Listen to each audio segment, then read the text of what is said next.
हर रोज एक नई कहानी देखने के लिए चैनल को सब्सक्राइब करें और बेल आइकन दबाना ना भूलें। पायल एक बहुत ही शांत स्वभाव की लड़की थी। पायल की 2 शादियां हो चुकी थी।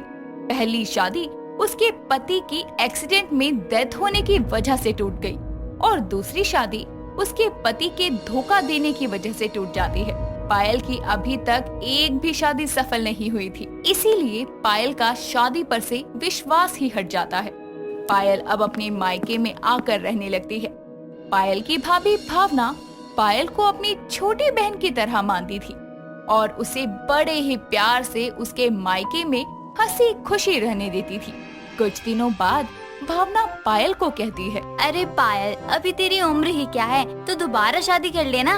अरे भाभी, आपसे तो क्या ही छुपा है। आप तो जानती हैं कि मेरी एक भी शादी टिक नहीं रही है। तूने अपने मन में वहम डाल रखा है। तेरी शादी कोई तेरी वजह से थोड़ी नहीं टिक रही, वो तो बस भगवान की मर्जी थी। भाभी, आप मेरा दिल रखने के लिए भले ही भगवान को दोष दे दो, लेकिन सच क्या है वो तो मैं भी जानती हूँ। अच्छा ठीक है, लेकिन तेरी दोनों शादी में से मैंने एक भी शादी नहीं देखी, तो तुम मेरे लिए ही मान जा। मतलब बस आपको दिखाने के लिए मैं शादी कर लूँ? नहीं, मेरा मतलब वो नहीं था। मैं तो बस ये कहना चाहती हूँ कि तेरी 2 शादी फेल हो गई, लेकिन तू मुझ पर भरोसा रखना, मैं तेरी तीसरी शादी को बिल्कुल भी खराब नहीं होने दूंगी। नहीं भाभी, रहने दो, अब मेरा मन नहीं है। तेरे बोलने से मैं तुझे ऐसे परेशानी में छोड़ दूं क्या? तू मेरी ननद नहीं, मेरी छोटी बहन जैसी है। भाभी, मुझे तो नहीं पता, लेकिन आप बताओ कि आप मेरी तीसरी शादी करवाओगी तो लोग क्या बोलेंगे? लोगों से हमें क्या करना? नहीं भाभी, अब मेरा मन भर गया है इन सब से।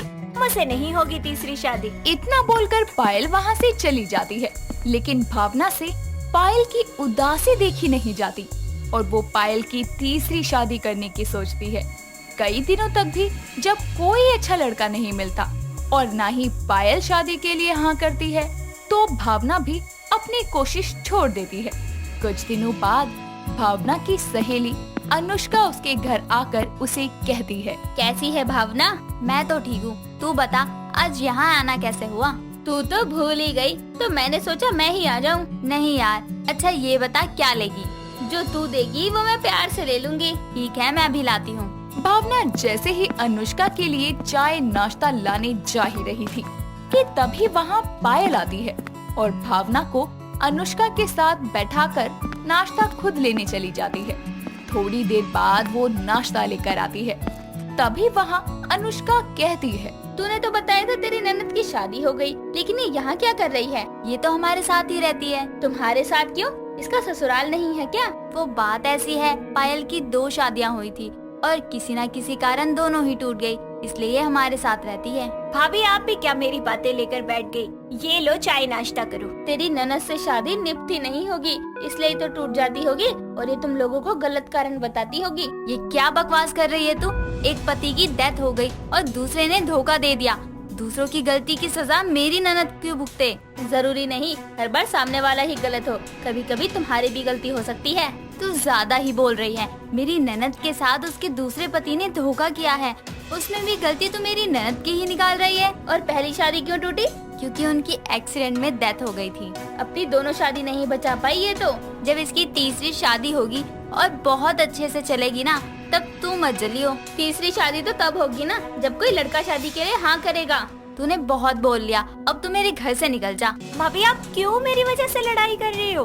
तू चुप हो जा। कोई तेरे बारे में कुछ भी बोलता रहे और मैं सुनती रहूं, ये तो गलत है ना? अनुष्का वहाँ से चली जाती है। पायल और भावना अपने अपने कामों में लग जाती हैं। कई दिनों तक ऐसे ही चलता है।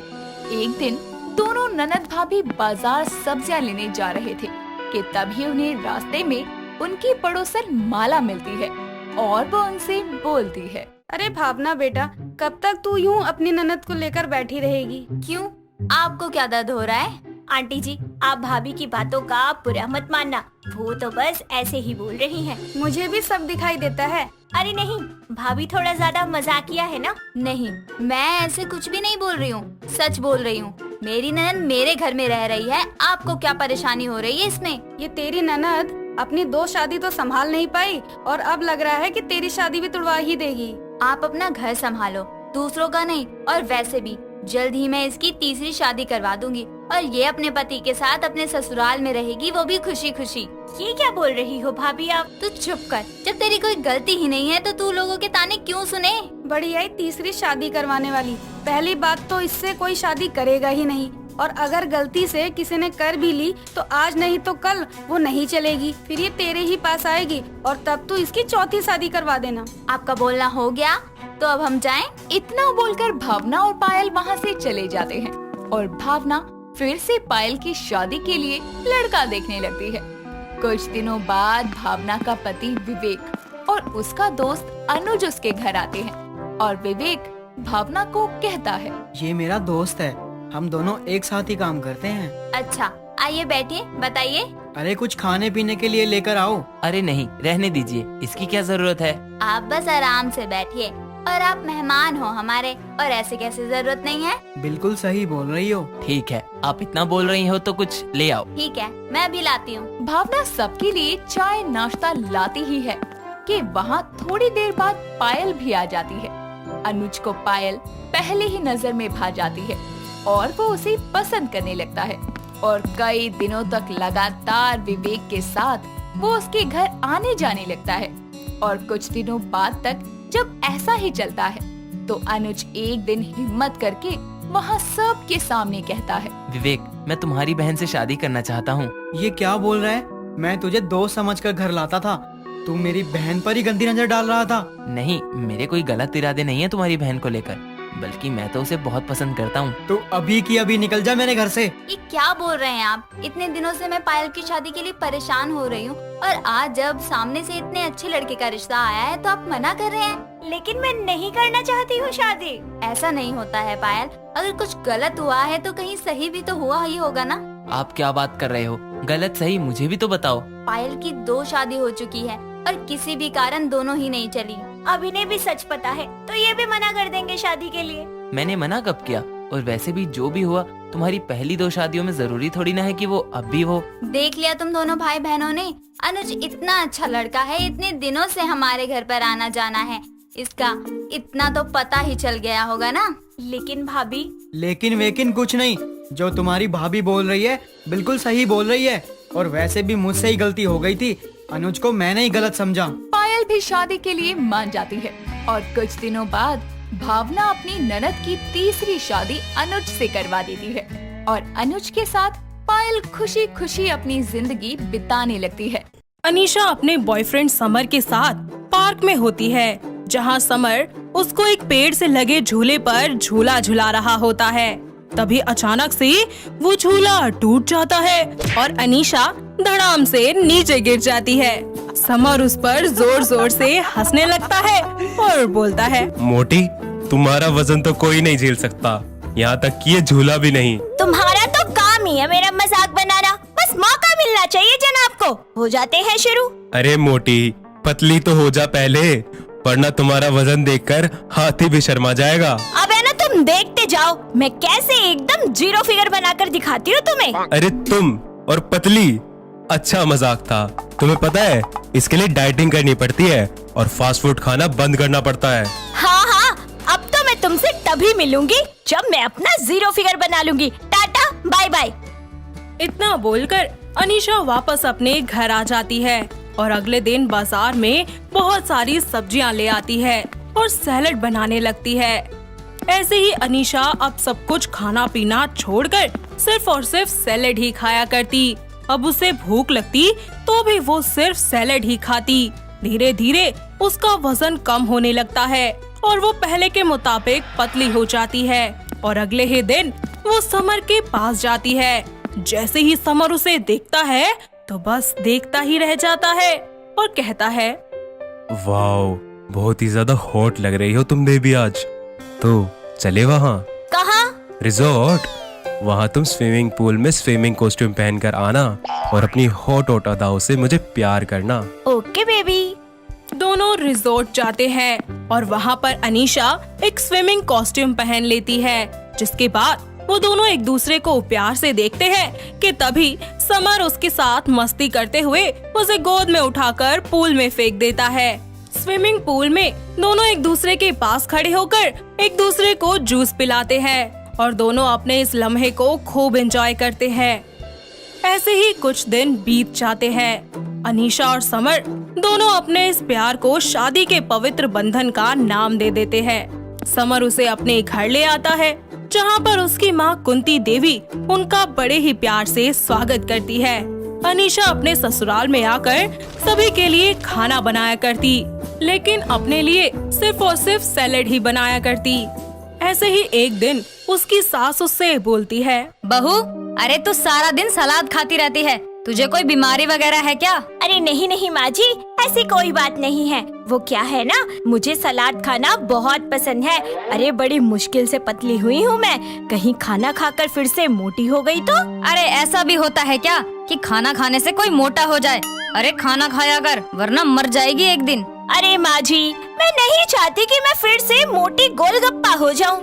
ठीक है, जो तुझे ठीक लगे तू वो कर। ऐसे ही अनीशा को जब भी भूख लगती वो सिर्फ और सिर्फ सैलेड ही खाया करती और धीरे धीरे वो बहुत ही ज्यादा स्लिम हो जाती है। ऐसे ही एक रात समर बड़े ही रोमांटिक मूड में होता है, तो वहीं अनीशा ने भी बहुत ही सुंदर सी साड़ी पहनी होती है। तभी अचानक से समर उसे एक चॉकलेट देता है और उससे बोलता है, डार्लिंग, इसे हम दोनों अपने रोमांटिक तरीके से खाएंगे। पागल वागल हो गए हो क्या? अगर मैं ये सब खाऊंगी तो फिर से मोटी हो जाऊंगी। अरे कैसी बातें कर रही हो यार, ऐसा कहीं नहीं होता, समझी? हाँ होता है, इसीलिए मैं नहीं चाहती कि मेरा स्लिम ट्रिम फिगर फिर से खराब हो जाए। चलो मत खाओ ये, मगर मेरे साथ मिलकर इस रात को हसीन तो बना सकती हो ना? हाँ मेरे हलकट। हलकट और मैं? हाँ तुम। अभी बताता हूँ तुम्हें इस हलकट की हरकत। समर बड़े ही प्यार से उसके हाथों को किस करता है। अगले दिन जब अनीशा सुबह उठती है तो उसे अचानक से चक्कर आ जाते हैं और वो नीचे गिर जाती है। समर उसे उठाकर बेड पर लिटाता है और तुरंत डॉक्टर को फोन करके घर बुला लेता है।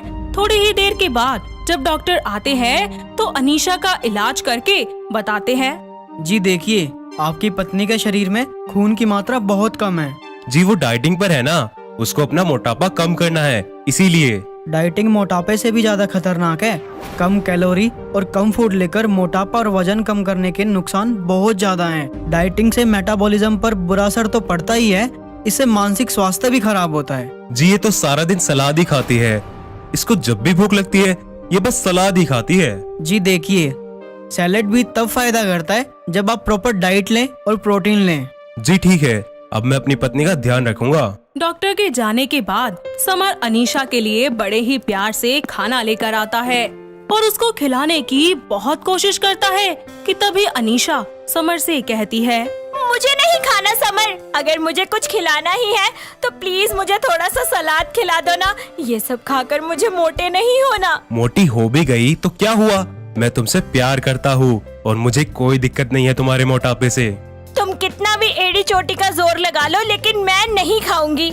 देखता हूँ कैसे नहीं खाती हो तुम। समर उसे जबरदस्ती खाना खिलाता है, लेकिन अनीशा गुस्से में उठकर बाथरूम में जाकर सारा खाना मुंह से निकाल देती है, जिससे समर को बहुत गुस्सा आता है और वो उसे एक जोरदार थप्पड़ लगाकर बोलता है, अरे तुम्हारा दिमाग तो सही है ना, कब से बोल रहा हूँ कि खा लो खाना, मगर नहीं, तुम्हें तो समझ ही नहीं आता। ये मेरी जिंदगी है, मैं जैसे मर्जी जीऊं। ठीक है, मत खाओ खाना, अब जब तक तुम सही तरीके से खाना नहीं खाओगी तब तक मैं भी नहीं खाऊंगा। हाँ हाँ मत खाओ, मैं भी देखती हूँ कब तक नहीं खाते हो। इतना सब होने के बाद समर खुद भी खाना पीना छोड़ देता है और 2 दिन के बाद समर को बहुत ही ज्यादा कमजोरी महसूस होती है, जिससे वो चक्कर खाकर नीचे गिर जाता है। तभी अनीशा तुरंत डॉक्टर को फोन करके घर बुलाती है और डॉक्टर जब आते हैं तो वो समर को चेक करके अनीशा से कहते हैं, जी इन्होंने लास्ट टाइम खाना कब खाया था? जी परसों। अरे कैसी पत्नी हो आप, आपको जरा भी ख्याल नहीं है अपने पति का। खाना ना खाने की वजह से इनको कमजोरी हो गई है, इनके खाने पीने पर ध्यान दीजिए आप। जी डॉक्टर, मैं इनका पूरा ध्यान रखूंगी। डॉक्टर के जाने के बाद अनीशा खाना लेकर समर के पास जाती है और उससे कहती है, समर प्लीज खाना खा लो, गुस्सा थूक दो ना। ये मेरी जिंदगी है, मेरी मर्जी, कैसे भी जीऊं। तुम कौन होती हो मुझे बोलने वाली? प्लीज मुझे माफ कर दो, अब से मैं कभी कुछ नहीं कहूँगी, पर तुम खाना खा लो प्लीज। पक्का? तुम पहले प्रॉमिस करो मुझसे। पक्का प्रॉमिस, अब से ऐसा कुछ नहीं करूँगी। दोनों पति पत्नी एक दूसरे को खाना खिलाते हैं और फिर प्यार से गले लगा लेते हैं, जिसके बाद वो दोनों कभी भी ऐसी जिद नहीं करते और अनीशा भी अब हमेशा के लिए सैलेड खाना कम कर देती है। वो उसे तभी खाती है जब उसकी जरूरत होती है और फिर सभी लोग एक साथ खुशी खुशी रहने लगते हैं। तो दोस्तों, कैसे लगी आपको हमारी ये सैलेड खाने वाली बहू की कहानी? क्या आपके घर के आसपास भी है कोई ऐसी बहू जिसे सैलेड खाकर अपना वेट लूज करने का इतना ज्यादा शौक हो और उसके साथ भी कोई ऐसा हादसा हुआ हो? अगर हाँ, तो उन्हें ये वीडियो दिखाइए और हमें कमेंट करके बताइए। निहारिका अपने पति समीर के साथ शॉपिंग करने के लिए एक दुकान पर जाती है, जहाँ पर वो दुकानदार से कहती है, भैया एक अच्छी सी महंगी साड़ी दिखाइए, अमीर हैं हम। ये लीजिए बहन जी, हमारी दुकान की सबसे बेस्ट साड़ी है, चीपेस्ट रेट की, ओनली 500 रुपए। What the hell? 500 रुपए की साड़ी, ऊपर से इतनी चीप? अरे भैया, मैं क्या आपको कोई डाउन मार्केट लगती हूँ?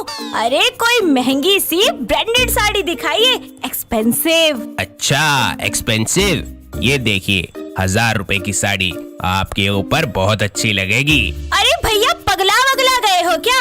1000 रुपए की साड़ी? अरे कितनी बार बताया है, हम अमीर हैं अमीर, और ये क्या गंदा सा रंग दिखा रहे हो? अरे इस रंग का तो कारपेट है मेरे घर में। अच्छा बहन जी, ये देखिए, ये एकदम हैंडमेड है और इसका प्राइस 2000 रुपए है। भैया जी, आपको एक एडवाइस देती हूँ, साड़ी बेचने की जगह ना आप सब्जी बेचनी शुरू कर दो, क्योंकि साड़ी बेचना आपके बस की बात नहीं है। अरे नहीं बहन जी, ये देखिए सबसे बेस्ट साड़ी है, पूरे 5000 रुपए की। ओ भैया, आप रहने दो। समीर जी, चलिए यहाँ से। भाई साहब, आप बोलते क्यों नहीं मैडम को? हाँ निहारिका, कितनी सुंदर साड़ी है, ले लो तुम। जी आप ना अपना मुंह बंद ही रखिए, आपको क्या पता लेडीज की साड़ी और उनकी चॉइस के बारे में। तभी वहाँ पर एक सोनू नाम का आदमी आता है और दुकानदार से कहता है, भाई साहब, मैडम को जरा वो साड़ी दिखाओ जो हमारी पत्नी जी को पसंद आई थी। अच्छा वो साड़ी, ये लीजिए मैडम, ये है पूरे 20,000 की साड़ी और ये हम सिर्फ अपने प्रीमियम कस्टमर्स को ही देते हैं। ओ वाह भैया जी, क्या बात है। अरे कब से मैं इसी साड़ी का तो इंतजार कर रही थी, आप खामखा ही मेरे साथ बकलोलबाजी कर रहे थे। अरे अब दिखाई ना आपने एकदम दमदार साड़ी। सुनिए जी, आप बिल पे कर देना, मैं तब तक मार्केट से सब्जियां खरीद लेती हूँ। भाई साहब, आपको कैसे पता था कि मेरी वाइफ को यही साड़ी पसंद आ जाएगी? अरे हमारी मिसेज सुल्तान मिर्जा की बहुत बड़ी फैन है। सुल्तान मिर्जा मतलब? उन्हें सस्ती चीजें महंगी बनाकर लेने का बड़ा शौक है। तभी दुकान वाला कहता है, भाई साहब एक बात बताऊं आपको, जो सबसे पहली साड़ी दिखाई थी ना हमने, मैडम जी ने वही साड़ी पसंद की है। 500 रुपए की साड़ी मैडम जी ने 20,000 में ली है। बहन जी क्या ऑक्सफोर्ड यूनिवर्सिटी से पढ़ के आई है? समीर का मुंह फटा का फटा रह जाता है। ऐसे ही अगले दिन निहारिका की सास मंजू अपनी छोटी बहू शिवानी और निहारिका दोनों से कहती है, अरे सुनो मेरी मूर्ख बहुओं, मेरा ना बर्गर खाने का बहुत मन हो रहा है, तो तुम दोनों जरा बना दो जाके। हाँ हाँ माँ जी, हम अभी बना देते हैं। शिवानी और निहारिका रसोई में चली जाती है और सभी के लिए बर्गर बनाकर थोड़ी देर के बाद बाहर आ जाती हैं। सभी को बर्गर सर्व करते हुए शिवानी कहती है, ये रहा आप सभी का गर्मा गर्म बैगन का बर्गर। क्या बैंगन का बर्गर? अरे तुम दोनों सच में मूर्ख हो क्या, जो बैंगन का बर्गर बना कर ले आई हो? अरे मेरे कर्म में तो ये मूर्ख ही लिखी थी। वो माँ जी, हम दोनों ने सोचा आज कुछ तूफानी करते हैं। क्या? अब कुछ नहीं, मेरा मतलब कि कुछ अलग करते हैं। अरे ओ नास पीटियो, कुछ अलग करने के लिए दिमाग चाहिए होता है, जो कि तुम्हारे पास नहीं है। और ये बर्गर अपने माँ बाप को ही खिलाना, मूर्ख कहीं की। अरे माँ जी, फेंका क्यों? अब कैसे खिलाएंगे हम अपने मम्मी पापा को? सारी मेहनत खराब कर दी आपने। अरे ओ गधेड़ियों, मरो जाके कहीं। 100 मूर्ख मरे होंगे तब जाके तुम गधेड़ियाँ पैदा हुई होंगी। हे भगवान, ये मेरे फूटे कर्म, जो मेरे नसीब में ये गधेड़ियाँ ही लिखी थी। अरे माँ जी, हम दोनों बहुत ज्यादा समझदार हैं, आप खामखा ही हमें कोसती रहती हैं। अरे मैं तो और भी तरीके से बोल सकती हूँ, समझी? चली जाओ यहाँ से, वरना अभी तक बर्गर फेंका है, नहीं तो तुम दोनों को उठा के घर से बाहर फेंक दूंगी कचरे के डब्बे में। माँ जी जरा ऊंचाई से फेंकना, मैं पैराशूट बांध के उड़ूंगी। अरे जाती हो या लगाऊं दोनों को कान के नीचे एक। इतना सुनकर निहारिका और शिवानी दोनों वहाँ से 9-2-11 हो जाती हैं और ऐसे ही कुछ दिन बीत जाते हैं। मंजू अपनी दोनों बहुओं से बोलती है, ये लो 10,000 रुपए और हाँ 2 महीने का राशन लेके आना है, याद से हर छोटी बड़ी चीजें ले आना। जी माँ जी, हम ले आएंगे। दोनों मिलकर मार्केट चली जाती हैं कि तभी रास्ते में उन्हें एक लॉटरी टिकट की अनाउंसमेंट सुनाई देती है। दोनों वहाँ पर भाग कर जाती हैं और लॉटरी टिकट वाले के पास जाकर उससे पूछती हैं, भैया कितने का है ये टिकट? जी बहन जी, बस 500 रुपए का है। अरे भैया जी, ये क्या चीप से टिकट दिखा रहे हो? अरे हम अमीर लोग हैं, हमारी पर्सनालिटी को सूट होने वाला टिकट दिखाओ, महंगा सा। इनको अच्छे से मूर्ख बनाया जा सकता है। अरे भैया दिखाओ ना कुछ एक्सपेंसिव टिकट। महंगी टिकट्स आप ले पाओगी मैडम? अरे आपको नहीं पता, मेरे पर्स में पूरे 10,000 रुपए हैं। अरे चाहूँ तो तुम्हारी सारी टिकट 1 मिनट में खरीद सकती हूँ। मैडम ये टिकट्स 10,000 की हैं। अगर आप इस लॉटरी में जीत जाओगी तो आपको पूरे 2 लाख रुपए मिलेंगे। क्या सच में? हाँ मैडम, और आपको जो टिकट्स मैं दूंगा उसी टिकट से आप जीत जाओगी, क्योंकि आप हमारी प्रीमियम कस्टमर हैं। जल्दी से दे दो भैया। दोनों जल्दी से लॉटरी के टिकट्स को लेकर वापस अपने घर आ जाती हैं। तभी मंजू उनसे कहती है, अरे और नास पीटियों, राशन क्या तुम्हारा बाप लेके आएगा? अरे माँ जी, राशन तो आता रहेगा।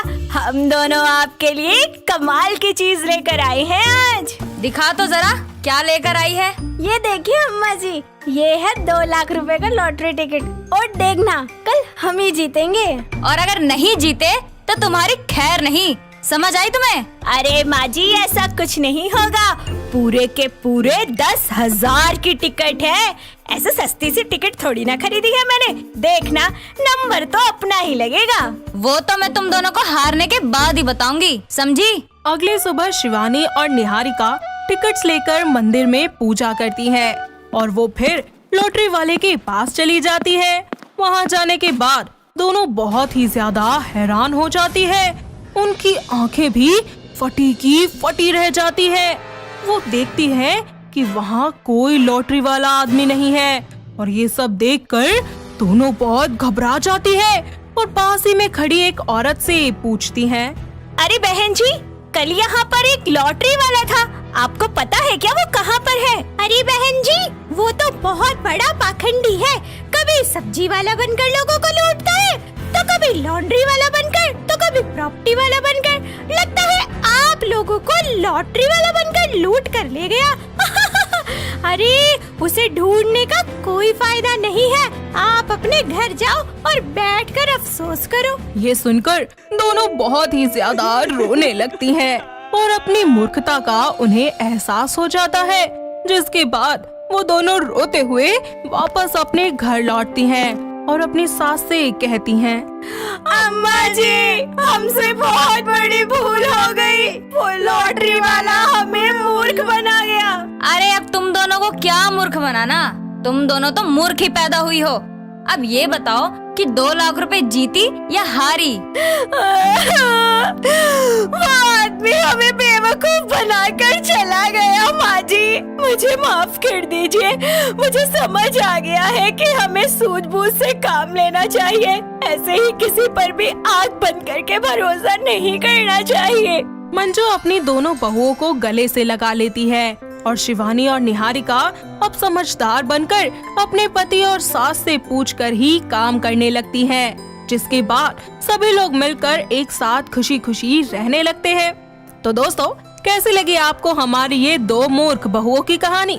क्या आपके घर के आसपास भी है कोई ऐसी बहुएं जो अपनी मूर्खता में ऐसा सब करती हो? अगर हाँ, तो उन्हें ये वीडियो दिखाइए और हमें कमेंट करके बताइए। दोस्तों, अगर आपको ये कहानी पसंद आई तो इसे लाइक करें, शेयर करें और कमेंट करके बताएं कि कहानी में आपको सबसे अच्छा क्या लगा।